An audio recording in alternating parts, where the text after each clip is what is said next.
Hashtag one human shot ignited a full galactic war. The merchant vessel Starlight's edge drifted through the Kepler 442 system like a metal whale swimming through an ocean of stars. Captain Sarah Chun watched the navigation display with tired eyes, noting their approach to the refueling station orbiting the system's second planet. After 3 months of hauling agricultural supplies to the outer rim colonies, she was ready for shore leave and a hot meal that didn't come from a recycling unit. "Captain, we're getting a priority transmission from Nexus Station," announced Lieutenant Marcus Webb from the communications console. His voice carried an edge that made Sarah look up sharply. "Put it through." The holographic display flickered to life, revealing the weathered face of Admiral Harrison Blake, commander of the Earth Defense Fleet's Outer Rim Division. His usually composed expression was tight with concern. "Captain Chun, I need you to divert immediately to coordinates 847 Delta 9. We've lost contact with a research station on Kepler 442c. Sarah frowned. "Admiral, with respect, we're a merchant vessel. Shouldn't this be handled by a military ship?" "Under normal circumstances, yes. But you're the closest vessel to those coordinates, and time is critical." The station was conducting sensitive research into alien artifacts recovered from the vegan ruins. "If something's gone wrong," he paused, choosing his words carefully. "The implications could be severe." The vegan ruins. Sarah had heard whispers about the ancient alien structures discovered on the edge of known space. Humanity had been alone in the galaxy for so long that finding evidence of another intelligent species, even an extinct one, had sent shockwaves through both scientific and political communities. "What kind of research, Admiral?" "Classified. Just get there, assess the situation, and report back." "Chun, I'm transmitting emergency authorization codes. If necessary, you have permission to defend yourself using any means at your disposal." The transmission ended, leaving the bridge in heavy silence. Sarah's crew exchanged glances. Marcus was the first to speak. "Captain, we don't exactly have military-grade weapons. Just standard defensive systems and a small security team." "I know." Sarah studied the coordinates on her screen. Kepler 442c was a barren world, tidally locked to its star. The research station had been built in the twilight zone between the burning day side and the frozen night side. But Admiral Blake doesn't make requests like this lightly. Set course for those coordinates. Maximum burn. As the Starlight's edge changed course and accelerated toward the mysterious planet, none of the crew could have imagined that their next few hours would reshape the entire galaxy. The journey to Kepler 442c took 18 hours. During that time, Sarah's communications officer tried repeatedly to raise the research station, but received only static.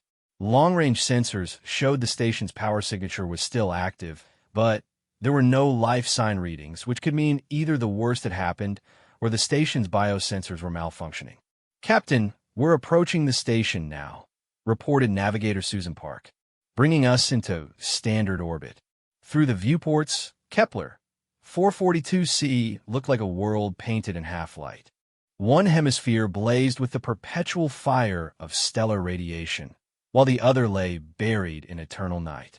The research station hung in the planet's shadow, a cluster of interconnected modules that looked disturbingly dark. "Launch the shuttle," Sarah ordered. "I'm taking a security team aboard." "Captain, perhaps I should lead the team," suggested Chief of Security James Rodriguez. A former Marine, Rodriguez had seen combat during the border conflicts with the Martian separatists. "No, James. I want you here in case we run into trouble. If something's happened to that research team, I need to see it firsthand." An hour later, Sarah found herself suited up and boarding the shuttle with 3 security officers. As they approached the research station's docking bay, the silence was deafening. No navigation lights, no docking guidance signals, nothing but the cold gleam of metal in space. The docking bay's atmospheric seals were functional, which was a relief. Once they'd cycled through, Sarah and her team found themselves in a well-lit corridor that should have been bustling with activity. Instead, it was empty. Motion sensors aren't picking up anything, reported Sergeant Kim Davis, consulting her scanner. But there's definitely power to the life support systems. They made their way through the station methodically. The living quarters were empty, but showed no signs of struggle. The laboratory sections were similarly abandoned, though Sarah noticed that several workstations were still active, displaying streams of data that meant nothing to her. It was in the main research lab that they found the first sign of what had happened. The room was dominated by a large containment chamber, its transparent aluminum walls scorched and blackened. Inside the chamber lay the twisted remains of what had once been a complex piece of alien technology, part of the artifacts recovered from the vegan ruins. But the artifact wasn't what made Sarah's blood run cold. It was the bodies. Dr. Rebecca Martinez, the station's lead xenoarchaeologist, lay crumpled near the containment chamber's control console. Her body showed no obvious wounds, but her face was frozen in an expression of absolute terror. Around the room, 6 other researchers lay in similar positions, as if they had simply dropped dead where they stood. "My God," whispered Private Torres. "What could have done this?" Before Sarah could answer, the station's emergency lighting suddenly activated, bathing everything in pulsing red light. A recorded voice began playing over the intercom system. "This is Dr. Martinez, chief researcher at Station Kepler 7. If you're hearing this message, then the containment protocols have failed, and I'm probably dead." The voice was calm, professional, but Sarah could hear the underlying fear. 3 days ago, we made a breakthrough in deciphering the vegan artifact's energy matrix. We thought we had discovered a new form of power generation. We were wrong. Sarah and her team listened in growing horror as the recording continued. The artifact isn't a power source. It's a beacon. When we activated it, it sent a signal across space.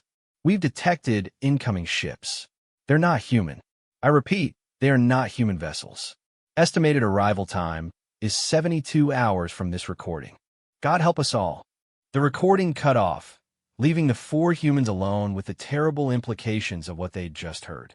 Sarah was reaching for her communicator to contact the Starlight's Edge when new alarms began blaring throughout the station. But these weren't recorded warnings. They were real-time proximity alerts. "Captain," Sergeant Davis was staring at her scanner in disbelief. "I'm reading massive contacts dropping out of hyperspace. They're surrounding the planet." Through the laboratory's viewport, Sarah could see them now. Ships unlike anything in human design emerged from ripples in space-time. They were sleek and organic-looking, with hulls that seemed to flow like liquid metal. And there were dozens of them. As the alien fleet took position around Kepler 442c, Sarah realized that humanity's long isolation in the galaxy was about to end in the worst possible way. The ancient vegan beacon had called them home. The first alien transmission came 20 minutes later. It wasn't directed at the research station, but at the Starlight's Edge. Sarah heard it through her communicator as she and her team raced back to their shuttle. The voice was cold, mechanical, yet somehow conveying infinite disdain. "Primitive species, you have activated that which was forbidden. You have trespassed in the domain of the hegemony. Surrender for processing, or be exterminated." Captain Chun to all ships in the area. Sarah broadcast on all emergency frequencies as their shuttle cleared the station. "This is a priority alert to Earth Command. We have made first contact with a hostile alien species. Repeat, first contact with hostile aliens. They're demanding our surrender." The response from Admiral Blake came through moments later. "Negative, Captain Chun. Humanity does not surrender. Get your people out of there."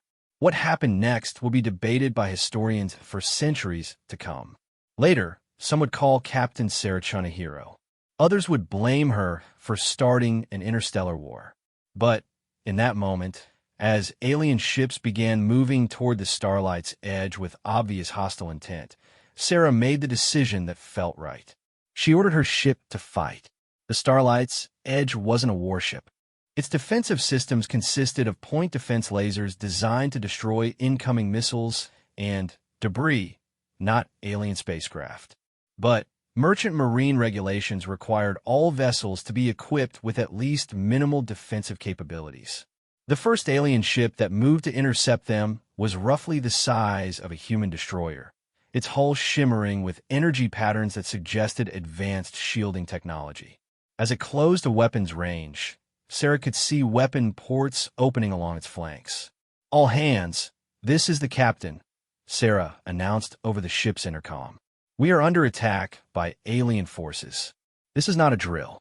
All crew to battle stations." The alien ship fired first. Beams of coherent energy lanced out toward the starlight's edge, but Chief Engineer Patricia Wong had been ready. The merchant vessel's engines flared to life, throwing them into an evasive spiral that caused most of the alien shots to miss. "Return fire," Sarah ordered. Lieutenant Webb, manning the weapon's console, activated their point defense grid. Compared to the alien vessel's sophisticated energy weapons, the Starlight's Edge's lasers were primitive. But they were human-built, and they worked. The concentrated fire from 6 laser turrets struck the alien ship's forward shields, causing ripples of energy to cascade across its hull. For a moment, it seemed as though their attacks were having no effect. Then, suddenly, catastrophically, the alien ship's shields collapsed, and the laser beams punched through its hull. The alien vessel exploded in a brilliant flash of light that illuminated half the planet below. For several heartbeats, nobody on either side seemed to believe what had just happened. A primitive human merchant vessel had just destroyed an advanced alien warship in single combat. Then, the remaining alien fleet opened fire with everything they had. What followed was less a battle than a running fight. The Starlight's Edge was fast and maneuverable, but she was outnumbered 50-1. Captain Chun pushed her ship to its limits, diving through the planet's atmosphere to use the thick air as cover, then bursting back into space to avoid the worst of the alien barrage. Somehow, impossibly, they kept fighting. Chief Engineer Wong managed to reroute power from non-essential systems to boost their defensive capabilities. Weapons Officer Webb scored hits on 3 more alien ships, though none resulted in kills like that first lucky shot. Navigator Park plotted escape courses that took advantage of the planet's gravitational field to slingshot them away from pursuing enemies. But they all knew it couldn't last. The aliens were learning their tactics, adapting to human unpredictability. More ships were arriving to join the hunt. It was only a matter of time before the Starlight's Edge would be overwhelmed. That's when the cavalry arrived. "All ships, this is Admiral Blake aboard the CNV Defiant. Earth Defense Fleet is engaging alien hostiles. All civilian vessels are ordered to withdraw to minimum safe distance." Through the viewports, Sarah could see the most beautiful sight in the galaxy: a full battle group of Earth Defense Fleet ships dropping out of hyperspace. Cruisers, destroyers, and the massive bulk of the carrier Defiant herself, bristling with weapons and fighter craft. The Admiral had been closer than he'd let on. Much closer. As Earth's warships engaged the alien fleet, Sarah finally allowed herself to breathe. Her ship was damaged, but intact. Her crew was alive, and humanity was no longer alone in its fight. But as she watched the first true space battle between humans and aliens unfold around her, Sarah Chun couldn't shake the feeling that this was just the beginning. That single shot from the Starlight's Edge, the first human weapon fired in anger at an alien target, had started something that would engulf the entire galaxy. The hegemony had found humanity, and humanity had shown them that it would not go quietly into extinction. In the depths of space, more alien fleets were already receiving the call to arms. The beacon's signal had traveled far, awakening sleeping armadas that had not stirred for 10,000 years. Soon, hundreds of species would learn of the upstart humans who dared to resist the hegemony's dominion. They would learn why that had been a mistake. But first, they would have to survive the next few hours. As Admiral Blake's task force clashed with the alien fleet in the shadow of Kepler 442c, both sides quickly realized they were evenly matched. Human ingenuity and determination against alien technology and numbers. It was going to be a very long war. The battle around Kepler 442c raged for 6 hours. When the smoke cleared, both sides had learned valuable lessons about their enemies. The aliens discovered that humans were far more dangerous than their primitive technology suggested. Humans learned that they were facing an enemy with technology centuries ahead of their own, and the will to use it for genocide. As the surviving alien ships retreated into hyperspace, Admiral Blake's task force began rescue operations and damage assessment. Captain Sarah Chun found herself summoned aboard the flagship for debriefing, but she already knew what questions she would be asked. Had humanity fired the first shot? Technically, yes. Was it justified? She believed so with every fiber of her being. Would it matter to the historians? Only time would tell. But as the Starlight's edge limped toward the nearest human world for repairs, Sarah Chun looked out at the stars and wondered how many alien fleets were already heading toward Earth. How many species would rally to the hegemony's call for humanity's extinction? She didn't know, but she was certain of one thing: humanity would be ready for them. The galaxy was about to discover why humans had survived and thrived on a world that had tried to kill them for millions of years. Why they had clawed their way from caves to starships through sheer bloody-minded determination. The hegemony thought they were facing a primitive species ripe for conquest or extermination. They were about to learn why that was the last mistake they would ever make. One human shot had ignited a galactic war. Before it was over, that war would reshape the very structure of galactic civilization. And at its center would be a species that refused to surrender, refused to submit, and refused to die quietly. Humanity was about to show the galaxy what it meant to fight for survival. The first battle was over, but the real war was just beginning. #1 human shot ignited a full galactic war. 2nd Chronicle 3 weeks after the battle at Kepler 442c, Captain Sarah Chun stood in the war room of Luna Station, Earth's military headquarters, surrounded by the most powerful people in human space. President Martinez, Admiral Blake, and a dozen other high-ranking officials studied holographic displays showing the current state of humanity's defenses. It painted a grim picture. Intelligence reports indicate at least 47 different alien species have pledged ships to the hegemony's campaign against humanity, reported Director Susan Walsh of Earth Intelligence. They call us the plague species in their communications. Plague species? President Martinez's eyebrows rose. That's rather melodramatic. Not when you understand their perspective, Madam President, said Dr. Elizabeth Harper, the xenobiologist who had been studying captured alien technology. From what we've been able to decipher from their databases, the hegemony has ruled this galaxy for over 50,000 years. In all that time, no species has successfully resisted them. Admiral Blake leaned forward. Until now. Exactly. Our very existence challenges the fundamental order they've built. To them, we're not just another primitive species to be conquered. We're a virus that could spread resistance throughout their empire. Sarah found herself thinking about the crew of the research station, dead from whatever that alien beacon had done to them. What about the vegans? The species that built those ruins we found? Dr. Harper's expression darkened. From what we can tell, they were the last species to mount serious resistance against the hegemony. That was 10,000 years ago. They lost. The room fell silent as the implications sank in. Finally, President Martinez spoke. What are our defensive capabilities, Admiral? Better than they were a month ago, but still inadequate, Blake admitted.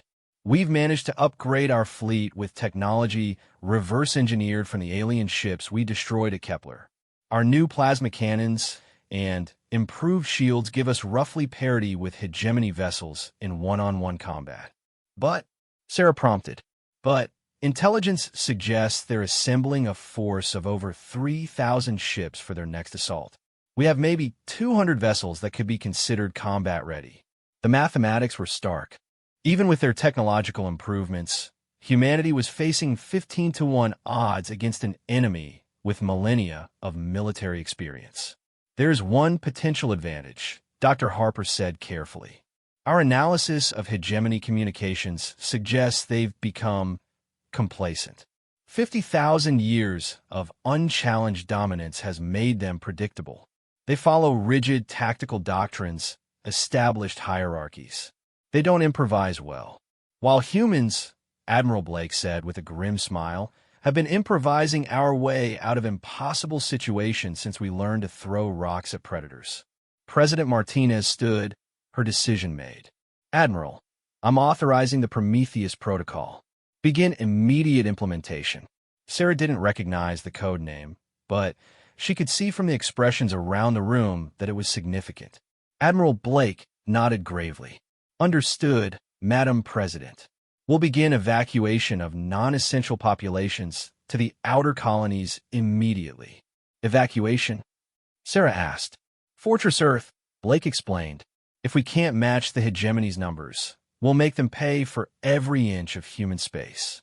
Turn every world, every station, every asteroid into a fortress. Make them bleed for their victory. As the meeting broke up, Sarah found herself walking with Dr. Harper through Luna Station's observation deck. Through the massive, transparent aluminum windows, Earth hung before them like a blue jewel against the star field. Doctor, can I ask you something? Of course, Captain. Do you really think we can win this? Dr. Harper was quiet for a long moment, watching Earth's slow rotation. Define win, Captain. Can we defeat the entire hegemony in open battle? Probably not. Can we make them regret ever hearing of humanity? Absolutely. Sarah was about to respond when alarms began blaring throughout the station.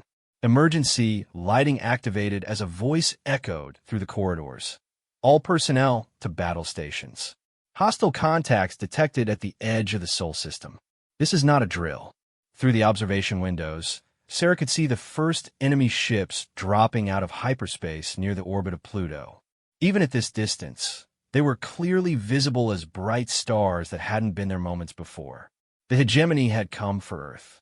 The next few hours transformed into a choreographed dance of destruction as humanity's home fleet deployed to meet the alien invasion. Admiral Blake commanded from the bridge of the dreadnought Indomitable, humanity's newest and most powerful warship, built using technology captured at Kepler 442c. Sarah found herself back on the Starlight's edge, now refitted with military-grade weapons and assigned to Merchant Marine Defense Squadron 7. Her crew had volunteered to stay aboard rather than transfer to safer positions, and Sarah was grateful for their loyalty. Captain, we're receiving fleet deployment orders, reported Lieutenant Webb. We're assigned to defensive grid Sigma 7, protecting the Luna Station approach. Through her ship's sensors, Sarah could watch the unfolding battle.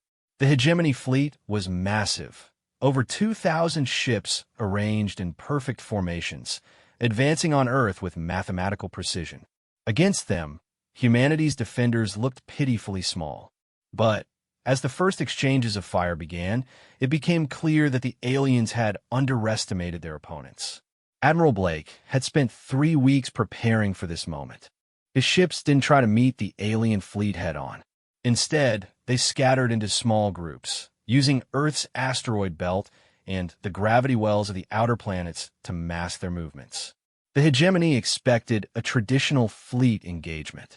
What they got was guerrilla warfare on an interplanetary scale. Human ships appeared from behind asteroids to rake alien flanks with plasma fire before disappearing again. Fighter squadrons launched from hidden bases in the asteroid belt, swarming isolated enemy vessels before vanishing back into the rocks. Even civilian ships like the Starlight's Edge contributed, using their superior knowledge of human space to set up ambushes and coordinate attacks. But it wasn't enough.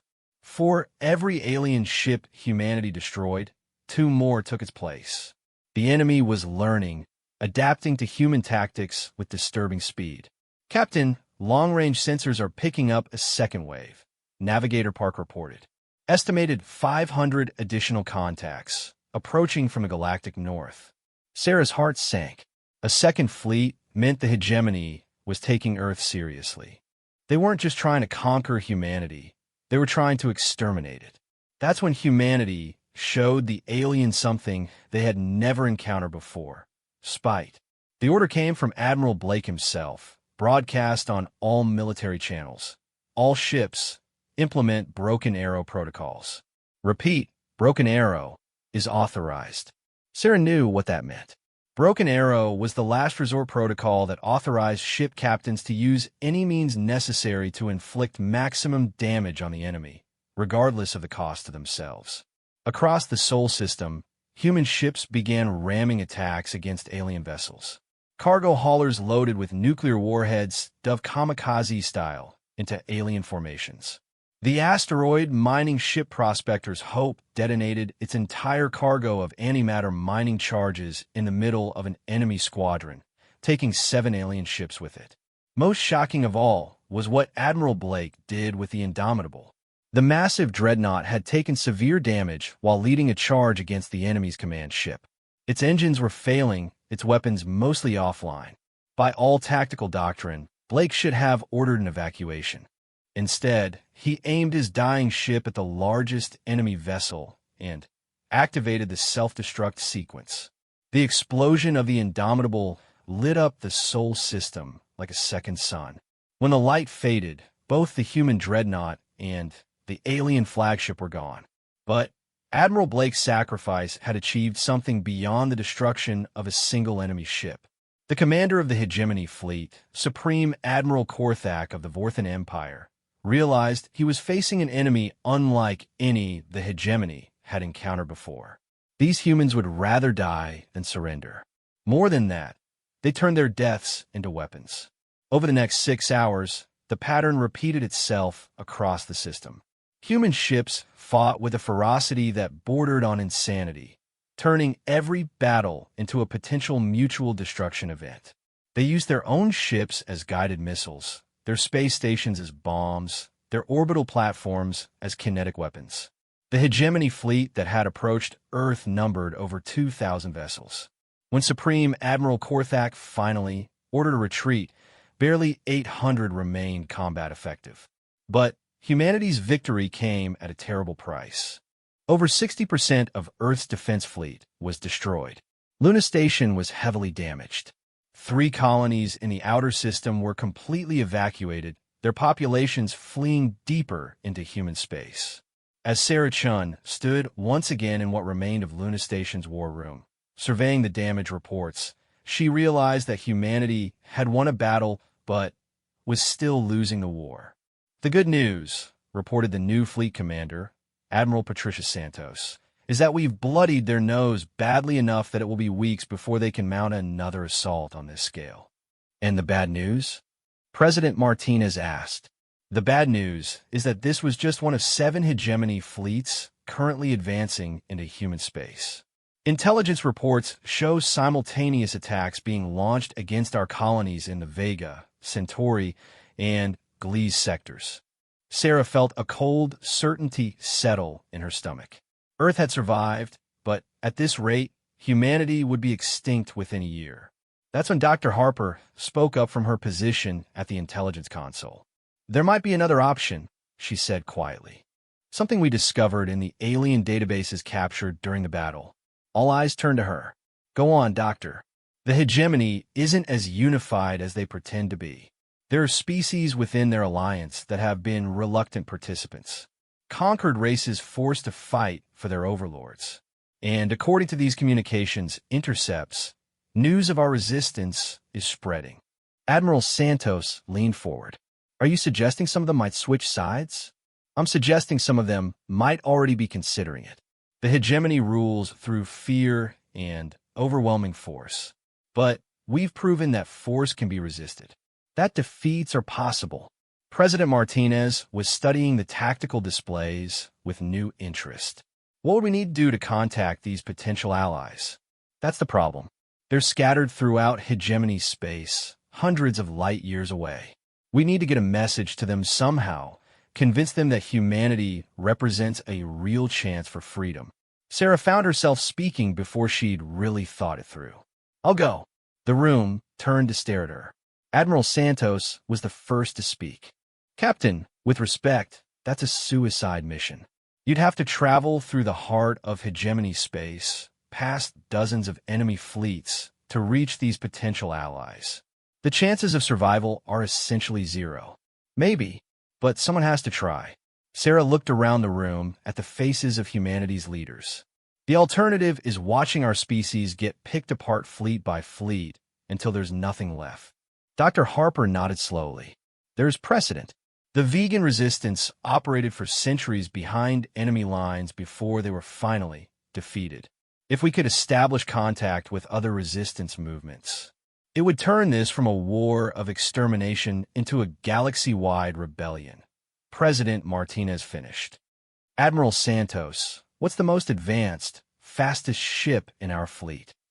The scout ship Hermes. Experimental stealth technology, advanced sensors, and the fastest hyperspace engines we've ever built. But it's never been tested in combat conditions. I don't need it tested, Sarah said. I need it fast and invisible. Over the next week, as hegemony fleets continued their assault on human colonies, the Hermes was prepared for its impossible mission. The ship was equipped with the most advanced technology humanity could provide: adaptive camouflage systems reverse-engineered from captured alien vessels, quantum encryption communicators, and a database containing everything humans had learned about hegemony politics and military structure. But the most important cargo wasn't technological. It was philosophical. Loaded into the Hermes memory banks were thousands of hours of human history, recordings of every successful resistance movement, every revolution, every time in human history that the oppressed had risen up against their oppressors. The message was simple but profound. Freedom was possible, victory was achievable, and sometimes the smallest spark could ignite the largest fire. On the morning of her departure, Sarah stood on the bridge of the Hermes with a crew of 5 volunteers. Each of them understood that they were likely flying to their deaths. But they also understood that if they succeeded, they might save not just humanity, but dozens of alien species suffering under hegemony rule. All stations report ready, Captain, announced Lieutenant Commander David Kim, her new first officer. Like the rest of the crew, he was a veteran of the Sol System battle. Plot a course for the hegemony core worlds, Sarah ordered. Best possible speed. As the Hermes accelerated away from Earth, Sarah took one last look at humanity's home world through the viewports. The planet looked peaceful from this distance, but she knew that beneath its blue atmosphere, 2 billion people were preparing for the next alien assault. Whether they lived or died might well depend on whether a small human crew could convince a galaxy of slaves that freedom was worth fighting for. The irony wasn't lost on her. 3 weeks ago, she'd been a simple merchant captain hauling agricultural supplies. Now she was humanity's first ambassador to a galaxy at war. Behind them, Earth began to fade into the star field. Ahead lay the vast expanse of enemy-controlled space and the most dangerous mission in human history. As the Hermes activated its hyperspace engines and disappeared into the void, Sarah Chun couldn't know that her journey would ultimately reshape galactic civilization. That the message she carried would inspire a revolution spanning 1,000 worlds. All she knew was that humanity had taken the first shot in a galactic war. Now it was time to make sure it wouldn't be the last. The rebellion was about to begin. #One human shot ignited a full galactic war. Third Chronicle: the Hermes had been traveling through enemy space for 6 days when they encountered their first real challenge. Captain Sarah Chun was reviewing star charts in her ready room when alarms began echoing through the small ship. "Captain, to the bridge," called out Lieutenant Commander Kim. "We've got company." Sarah hurried to the bridge, where the tactical display showed 3 hegemony patrol ships closing on their position. The experimental stealth systems were working. The aliens hadn't detected them yet, but their current course would take them directly through the enemy formation. "Options, Commander?" Sarah asked. "We could alter course, add 6 hours to our journey, or we could try to slip through their patrol pattern." Kim's expression was grim. "But if they spot us this deep in their territory?" Sarah studied the display. The 3 alien ships were maintaining a standard search formation, their sensors sweeping space in overlapping patterns. There was a gap, barely wide enough for the Hermes to slip through, but it would require perfect timing and absolute silence. "Take us through," she decided. "Full stealth protocols. And pray to whatever gods are listening that our alien friends haven't upgraded their sensors since Kepler." The next hour was the longest of Sarah's life. The Hermes crept forward at minimal speed, its stealth systems straining to mask their presence. On the tactical display, the alien ships grew larger and larger until it seemed like they could reach out and touch their hulls. At the closest point, the nearest patrol ship was less than 50 kilometers away, practically point-blank range in space combat terms. Sarah could see individual weapon ports on its hull, could almost imagine alien sensor operators studying their displays for any sign of intrusion. But the stealth systems held. The captured technology and human ingenuity combined to make the Hermes effectively invisible to enemy sensors. After what felt like an eternity, they cleared the patrol zone and were alone again in the vast darkness between stars. "Well," muttered Chief Engineer Lisa Park, "that was terrifying." "Get used to it," Sarah replied. "We're going to be doing a lot more of that before this mission is over."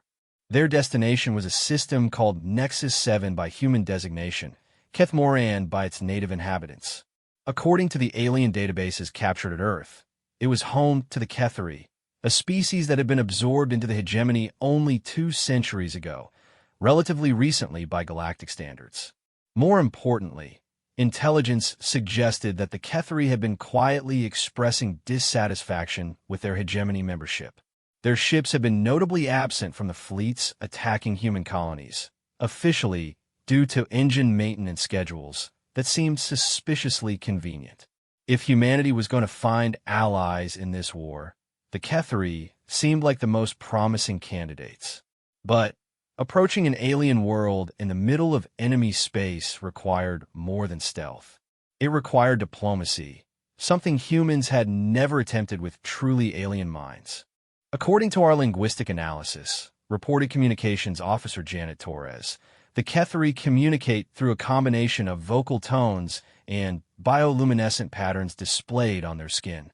We've programmed the universal translator with their basic grammar, but we have no idea how they'll react to humans, Sarah finished, or whether they'll shoot us on sight for being hegemony enemies.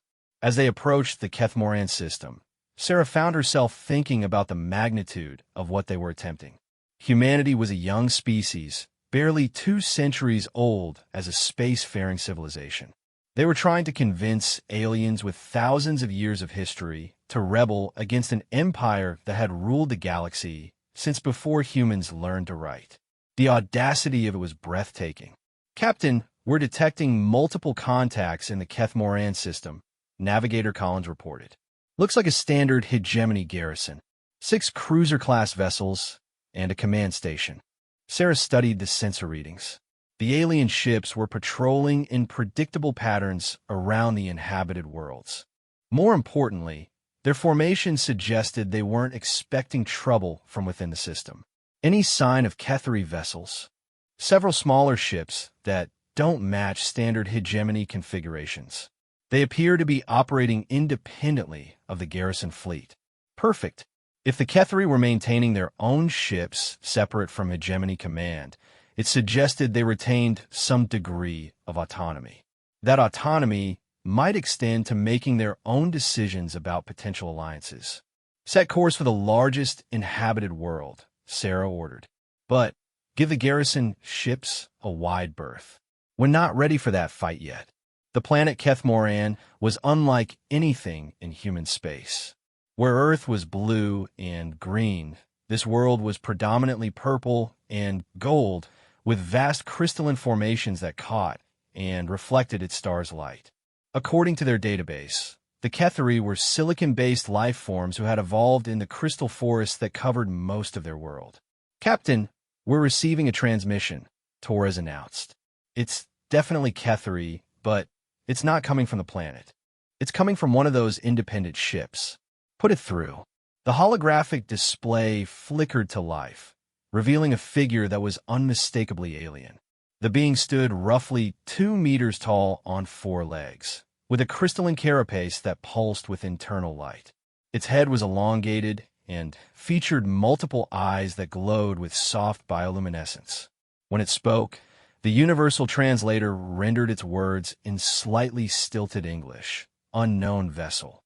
You radiate the energy signature of the plague species humans. Yet you travel alone in hegemony space. This confluence suggests either great courage or great foolishness. Sarah stepped forward, hoping her next words wouldn't start an interstellar incident. I am Captain Sarah Chun of the Earth vessel Hermes. I come seeking dialogue with the Kethri people. The alien's bioluminescent patterns shifted. The computer indicated this might be equivalent to raised eyebrows in human expression. Dialogue? The hegemony has decreed your species to be enemies of order. Speaking with you is itself an act of rebellion. Then, perhaps, Sarah said carefully, we should speak of rebellion. The silence that followed stretched for nearly a minute. Finally, the Kethri responded.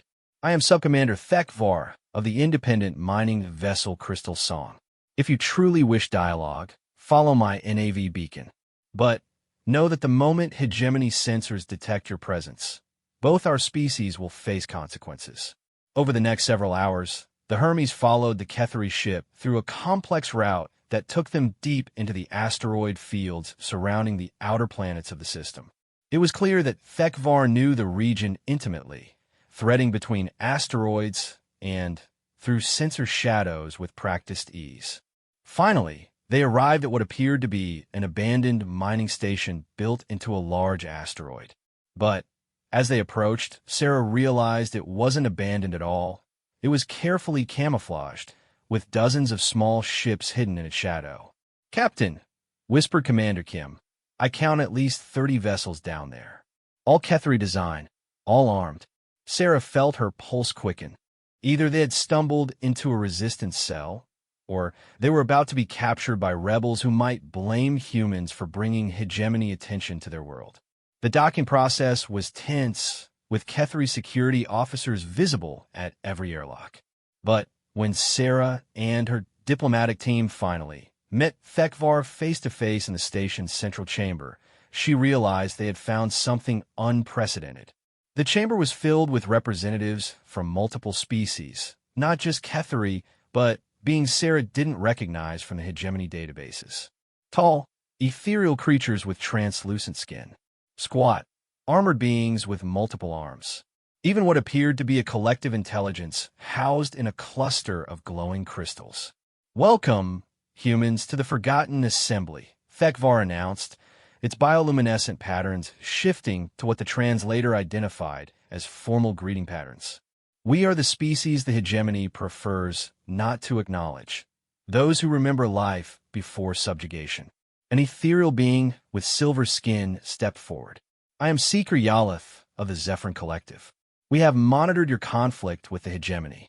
Your resistance has inspired certain discussions among our peoples. Sarah found herself in the surreal position of conducting humanity's first multilateral alien diplomacy session in a hidden asteroid base. But as the hours passed and she learned more about the Forgotten Assembly, she began to understand just how significant this moment was. The Assembly represented over a dozen species, each conquered by the hegemony at different points in galactic history. Some have been enslaved for millennia, others for mere centuries. But all shared a common dream: freedom from the tyrannical empire that had consumed their civilizations. For 50,000 years, the hegemony has maintained order through overwhelming force, explained another being, this one resembling a massive insectoid with golden chitin. No species has successfully resisted them for more than a few centuries. Until now, your people's defiance at the Sol system has sent shockwaves through hegemony space, added Thekvar. For the first time in galactic memory, a species has bloodied the hegemony fleet and survived to tell of it. Sarah sensed opportunity, but also danger. What are you asking of us? Seeker Yalith's silver features seemed to glow with internal light. We offer alliance. The combined fleets of the assembly number in the thousands. Our knowledge of hegemony weaknesses spans millennia. Together, we might accomplish what none of US could achieve alone. And in exchange, the insectoid, who had introduced itself as Warsinger Clixth of the Hive Worlds, answered with what might have been a smile. In exchange, you continue doing what humans do naturally, being unpredictable, innovative, and utterly refusing to accept defeat. The negotiations that followed were complex beyond anything in human experience. Each species in the assembly had its own cultural protocols, its own strategic priorities, its own ancient grievances against the hegemony. But gradually, Sarah began to see a pattern emerge. They all wanted the same thing humanity wanted, the right to determine their own fate. Over the next 3 days, the framework of an alliance began to take shape.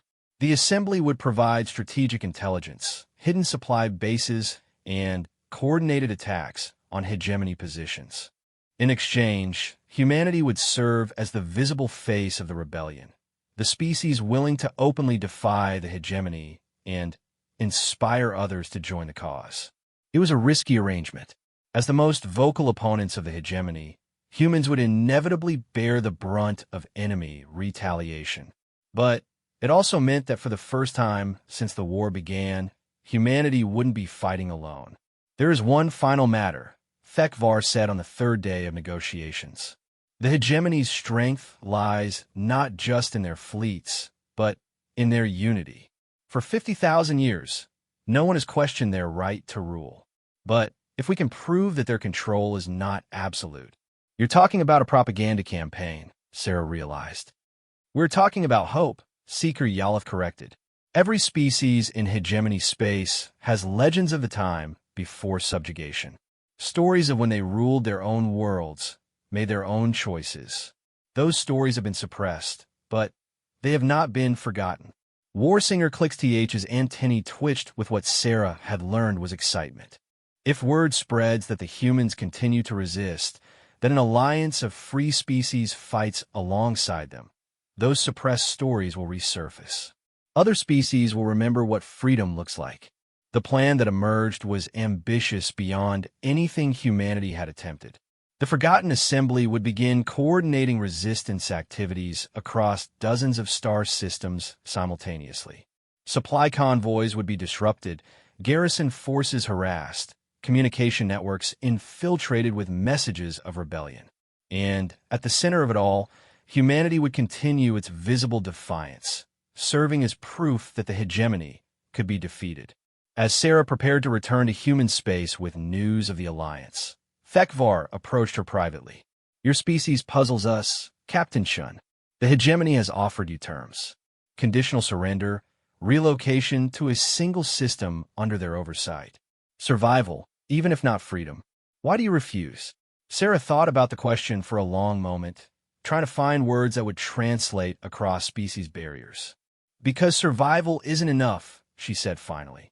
My ancestors spent millions of years just surviving, dodging predators, enduring ice ages, fighting for every scrap of food.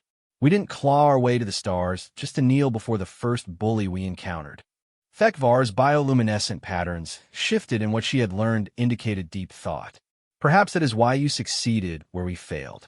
We sought to preserve what we had. You seek to become something more. The journey back to human space took 8 days, but this time the Hermes wasn't alone. 3 Kethri ships accompanied them, carrying assembly ambassadors who would help coordinate the new alliance.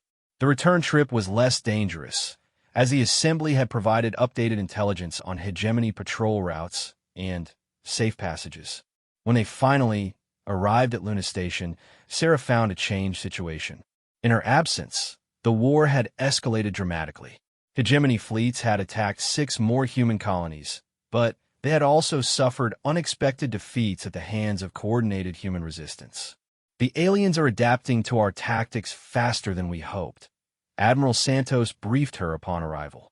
But their response has been interesting. Instead of increasing their forces, they're becoming more cautious, more defensive. They're afraid, Sarah realized. For the first time in 50,000 years, the hegemony is fighting an enemy that gets stronger with each battle instead of weaker. When she briefed the leadership on the Forgotten Assembly Alliance, the reaction was mixed. Some saw it as humanity's salvation, the chance to turn a war of survival into a war of liberation. Others worried that allying with alien species would compromise human independence. President Martinez had the final word. "Captain Chun, do you trust these aliens?"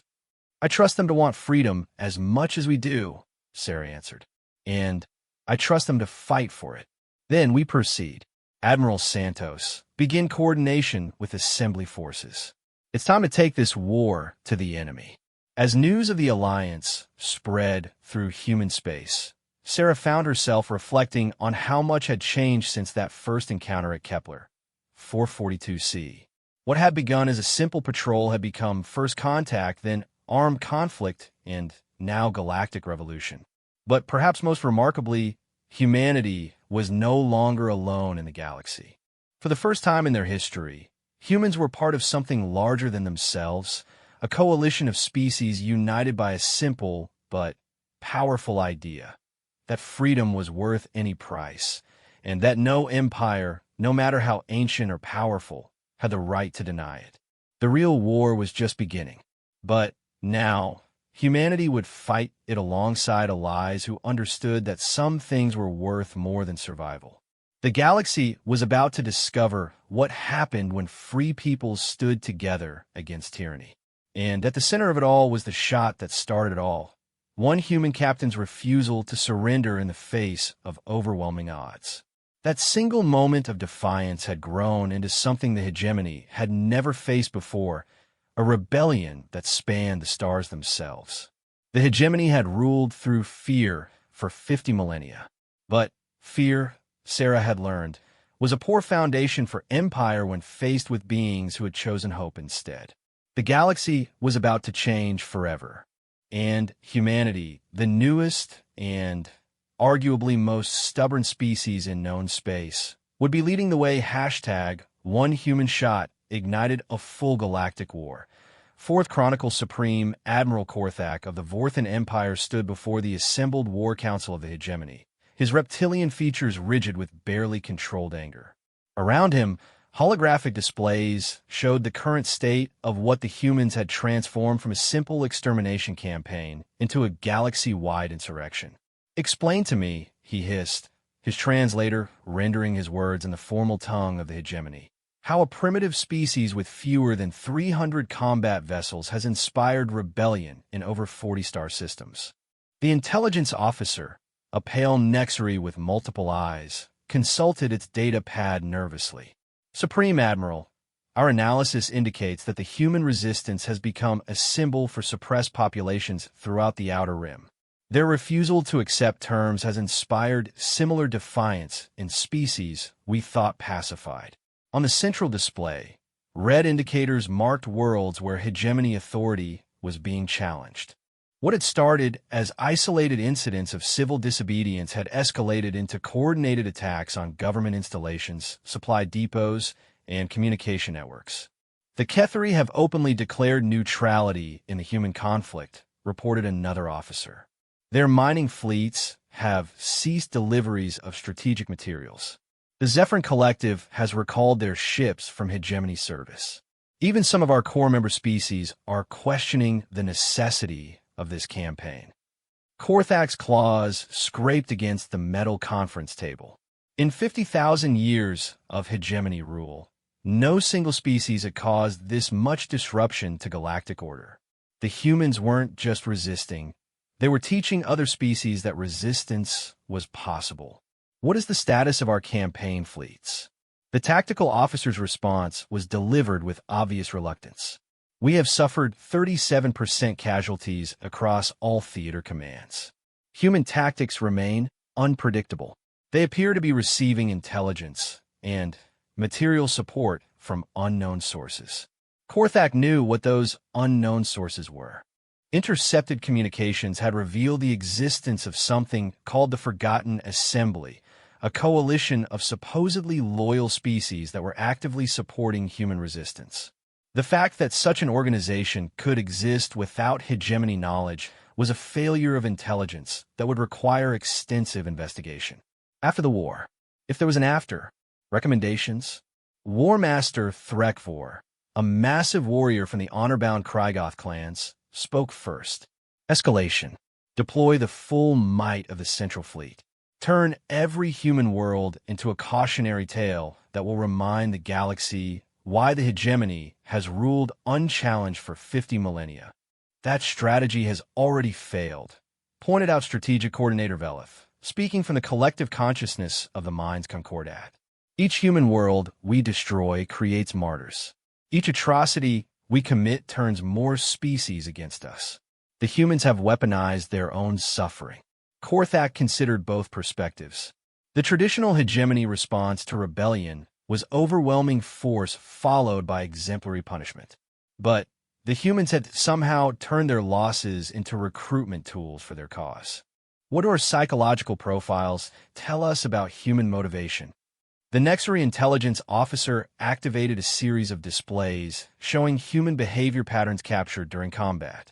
They are unprecedented, Supreme Admiral. Most species fight for survival, for territory, for resources.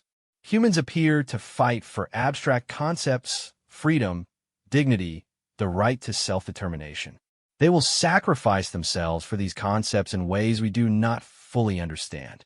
One display showed the last moments of Admiral Blake's dreadnought as it rammed the hegemony flagship at Sol. Another showed human civilians evacuating colonies while their militia forces fought hopeless, delaying actions to give them time to escape. In every engagement, humans have demonstrated a willingness to accept casualties that would cause other species to surrender, the intelligence officer continued. Their concept of acceptable losses appears to be unlimited. Korthak studied the tactical displays with growing unease.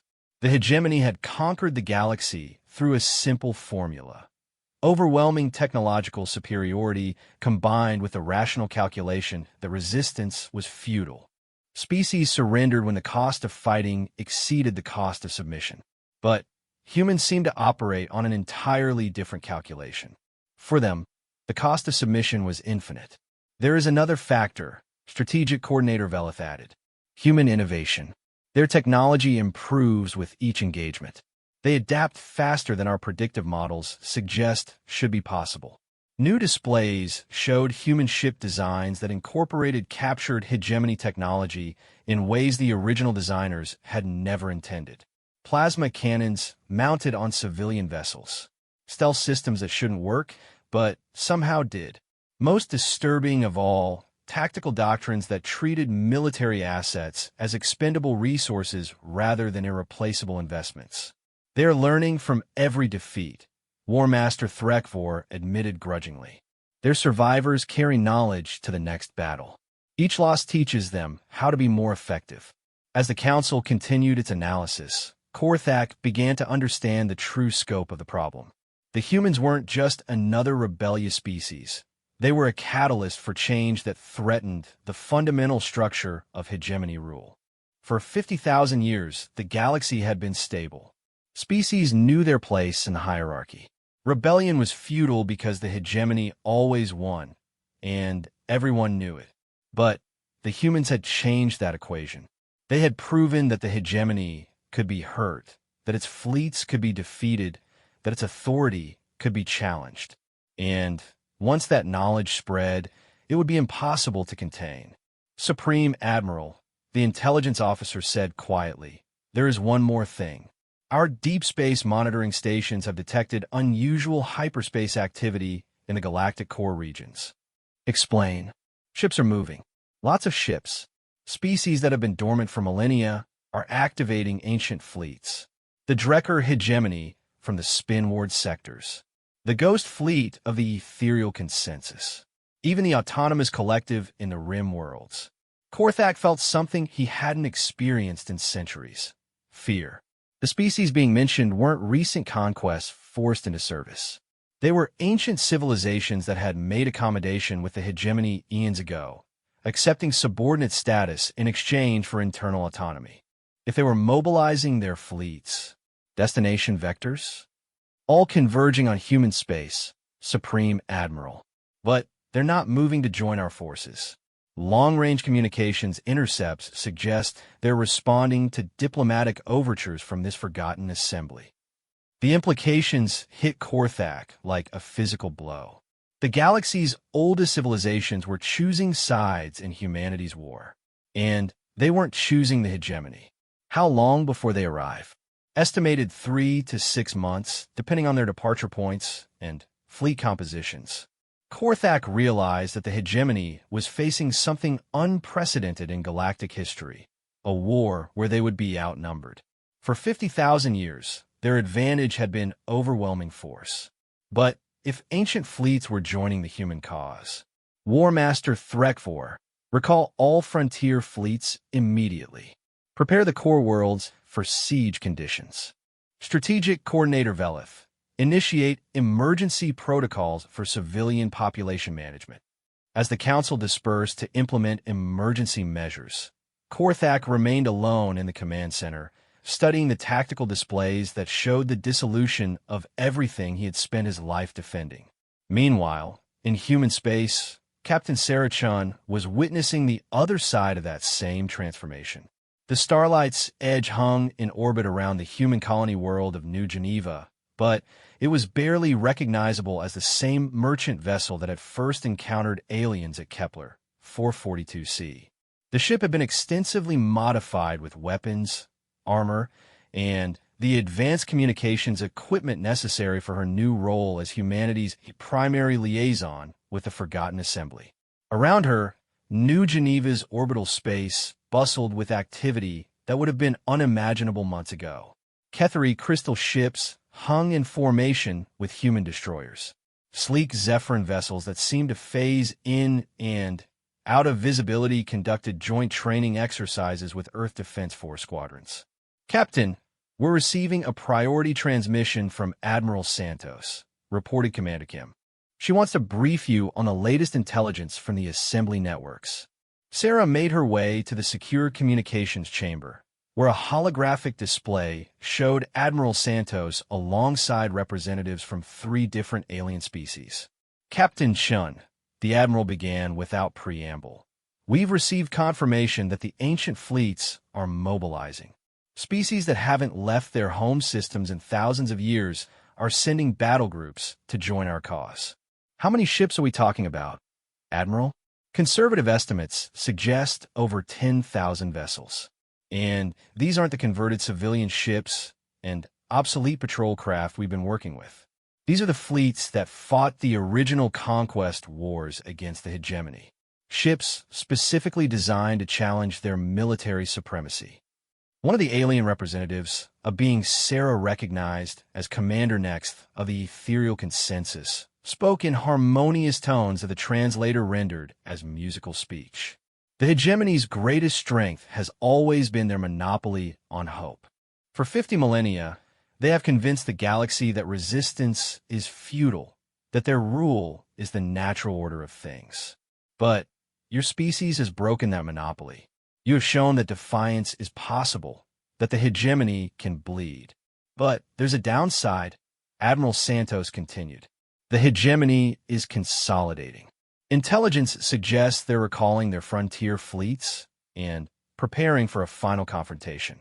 When it comes, it's going to be the largest space battle in galactic history.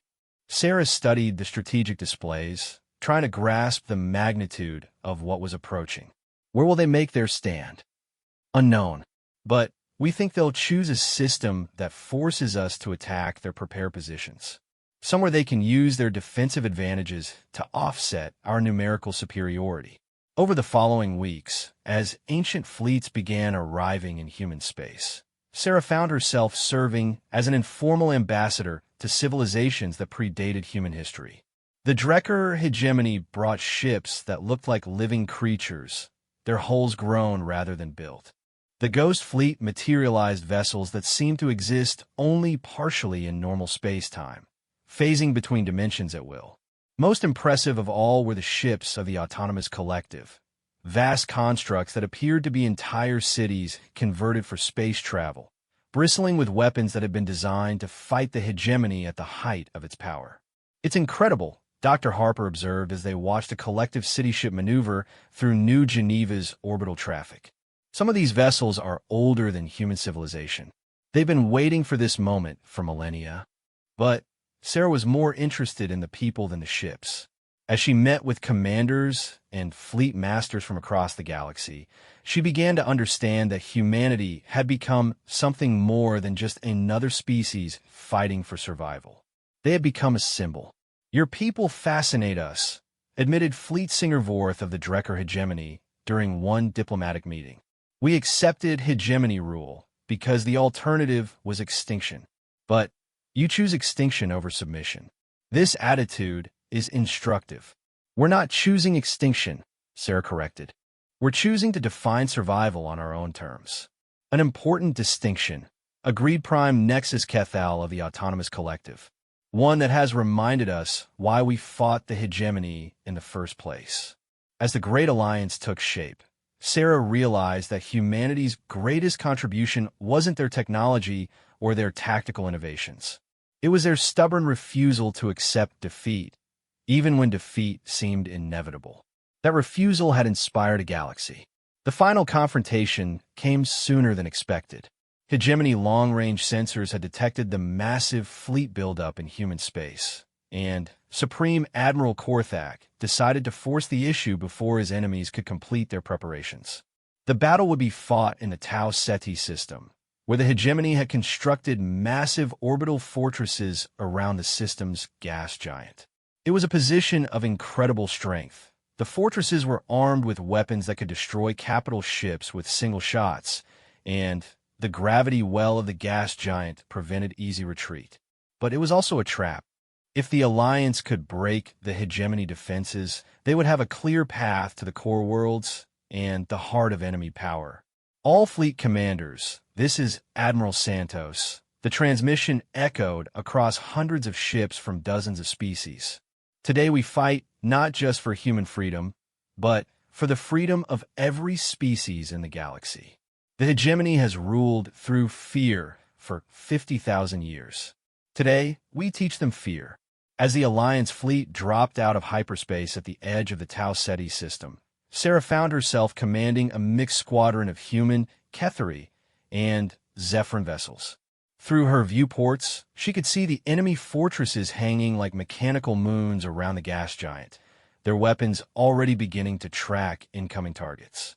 The battle that followed would be remembered as the turning point of galactic history, not because of any single tactical innovation or strategic masterstroke, but because it was the moment when the galaxy's oppressed peoples finally stood together and said enough. Human ships led desperate assault runs against fortress gun emplacements. Drekker bioships swarmed through defensive positions like living tsunamis. Ethereal consensus vessels phased through solid matter to strike at enemy weak points. The autonomous collective city ships served as mobile bases, repairing damaged allies and coordinating attacks across the vast battlefield. For 16 hours, the battle raged across the Tau Ceti system. Ships were lost by the hundreds on both sides. At one point, Sarah's own ship took direct hits from a fortress weapon that should have destroyed them instantly. Only the sacrifice of a Ketheri escort that interposed itself between the Starlight's edge and the energy beam saved her crew. But gradually, impossibly, the Alliance forces began to gain ground. The hegemony's defensive positions, designed to withstand conventional attacks, couldn't adapt to the unprecedented coordination between so many different tactical doctrines and technologies.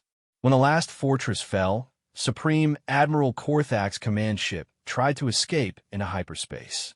It was intercepted by Admiral Santos' flagship and 3 collective city ships. The battle was brief and decisive.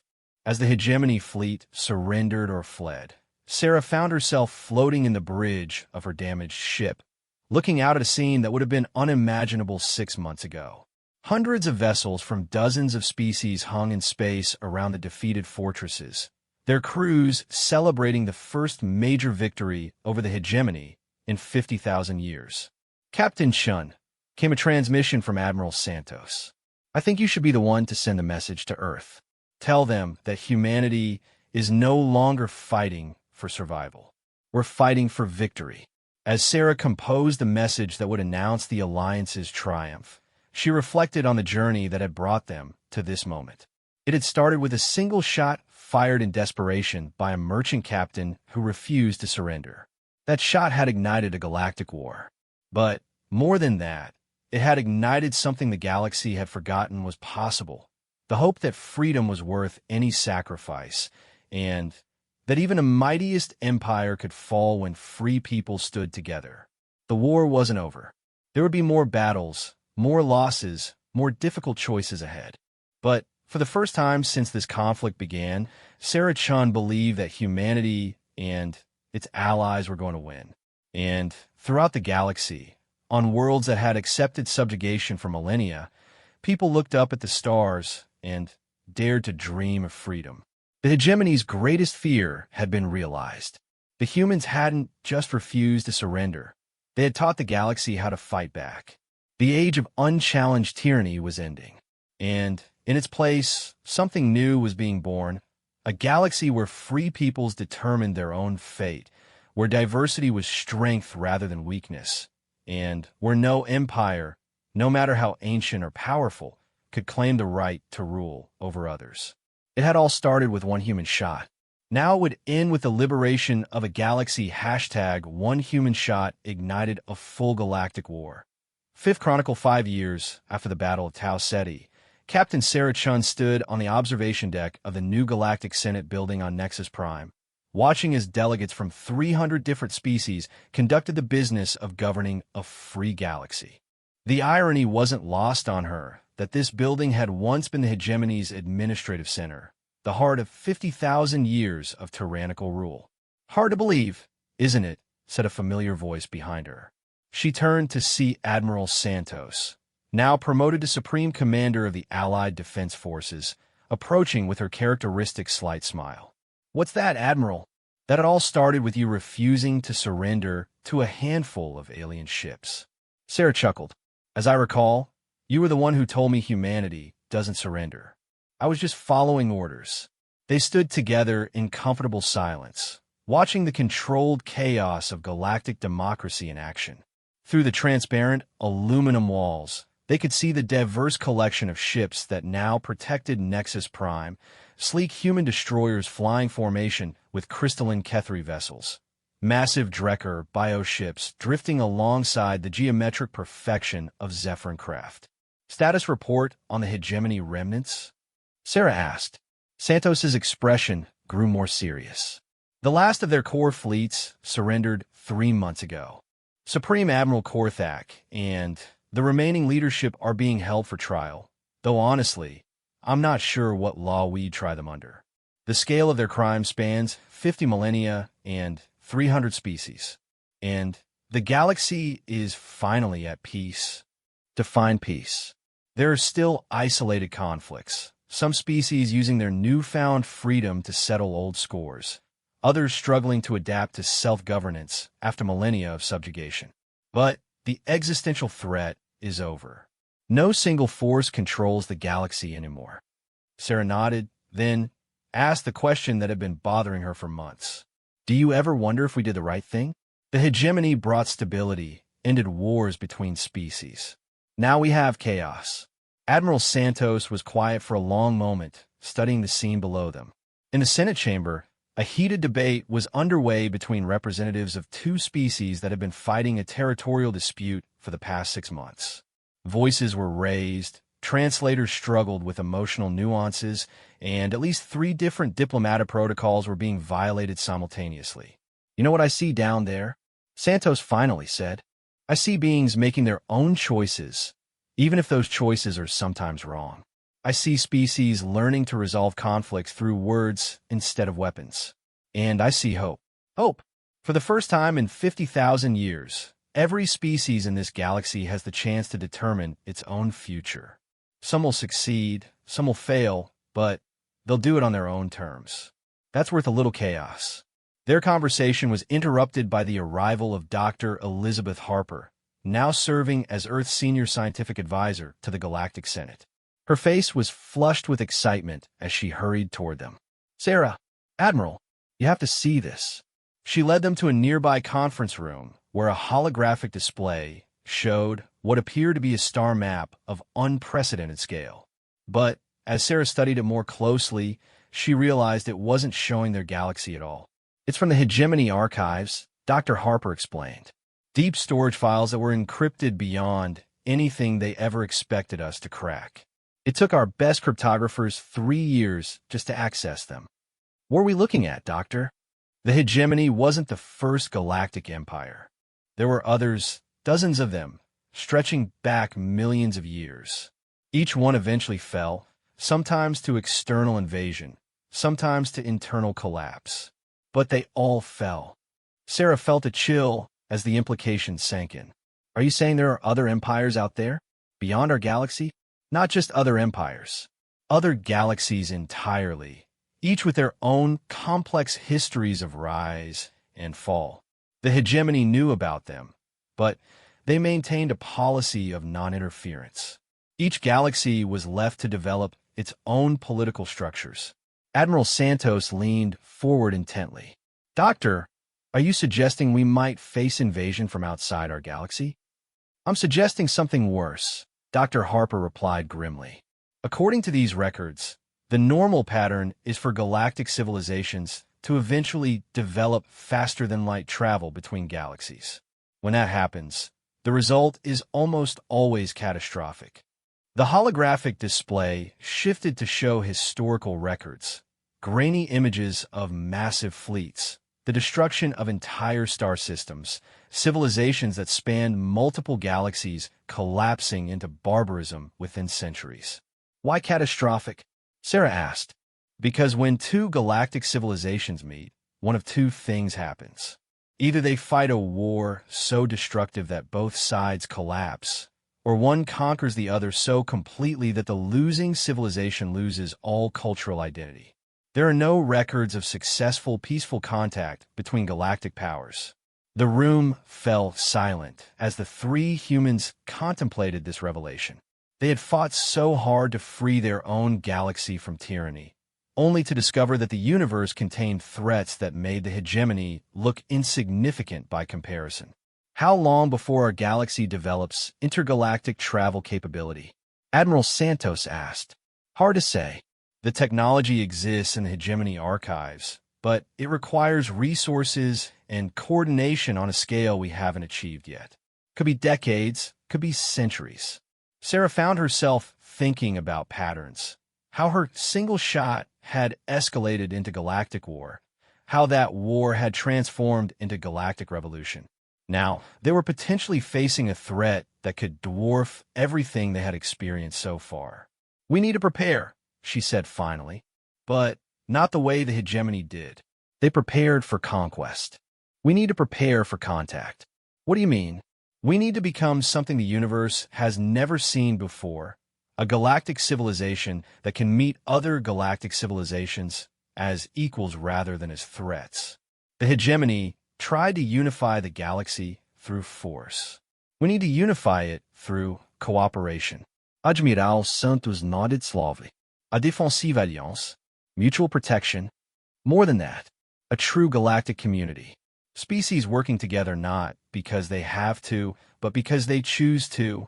If we're going to survive contact with other galactic powers, we need to be stronger than any empire has ever been." Dr. Harper's expression was skeptical. "Sarah, you're talking about something that's never been achieved in galactic history. The coordination required, the cultural barriers to overcome. 5 years ago, humanity was a single species fighting for survival against an empire that had ruled for 50,000 years. Now look around you." Sarah gestured toward the window, where the chaotic beauty of galactic democracy continued to unfold. The impossible is just another challenge waiting for a solution. Over the following months, as word of the intergalactic threat spread through the new galactic community, Sarah found herself at the center of another transformation.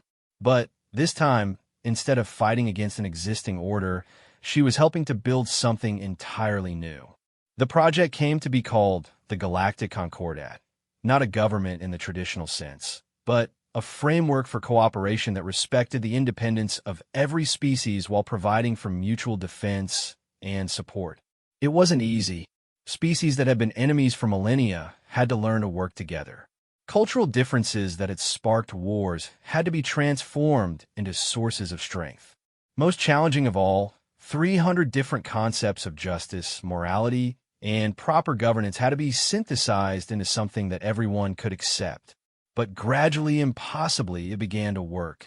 The Drekker's biological expertise combined with human innovation to create new forms of medical treatment. Ketheri mining technology merged with Zephyrin energy manipulation to revolutionize space infrastructure. The autonomous collective's computational power networked with human strategic thinking to develop defensive doctrines unlike anything the universe had seen. It's remarkable.